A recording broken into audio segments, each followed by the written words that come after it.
শুভ সন্ধ্যা। Share বাজারের মূল খবর ডেইলি মার্কেট আপডেটে আপনাদের স্বাগতম। সূচক আজ 2.94 পয়েন্ট বা 0.06% সামান্য কমে 5,207 পয়েন্টে স্থির হয় এবং বাজার ফ্ল্যাট নোটে শেষ হয়। বাজারে লেনদেনের পরিমাণ ছিল 483 কোটি টাকা, যা আগের দিনের তুলনায় 6.94% বেশি।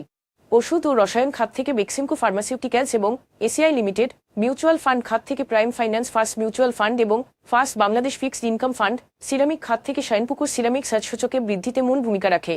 অন্যদিকে টেলিযোগাযোগ খাত থেকে রবি আজিয়েতা এবং গ্রামীণ ফোন, ব্যাংকিং খাত থেকে ব্র্যাক ব্যাংক এবং সাউথ ইস্ট ব্যাংক, বিমা খাত থেকে প্রগতি ইন্স্যুরেন্স এবং ন্যাশনাল লাইফ ইন্স্যুরেন্স আজ সূচকের হ্রাসে মূল ভূমিকা রাখে, যা বাজারকে স্থিতিশীল রেখেছে।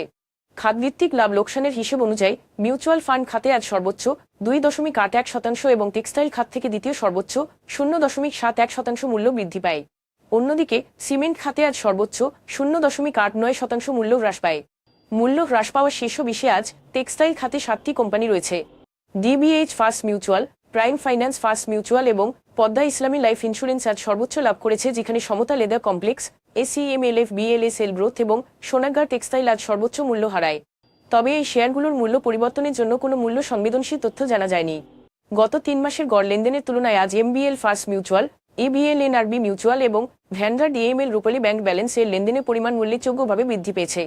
উল্লেখিত শেয়ারগুলোর লেনদেন বৃদ্ধির স্বাভাবিক কোনো কারণ জানা যায়নি। আজকের শীর্ষ দুটি সংবাদ: সরকার এপ্রিল মাসে যুক্তরাজ্য ভিত্তিক total energy gas and power limited থেকে 1,376 কোটি টাকা ব্যয়ে 2টি এলএনজি কার্গো কেনার অনুমোদন দিয়েছে।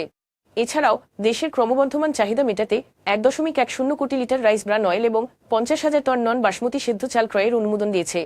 রাজনৈতিক পট পরিবর্তনের পর বিগত সরকারের সাথে সম্পৃক্ত বৃহৎ ব্যবসাগুলি ব্যাপকভাবে খেলাপি হওয়ায় 1 ডজনেরও বেশি ব্যাংকে খেলাপি ঋণ উদ্বেগজনক পর্যায়ে পৌঁছেছে।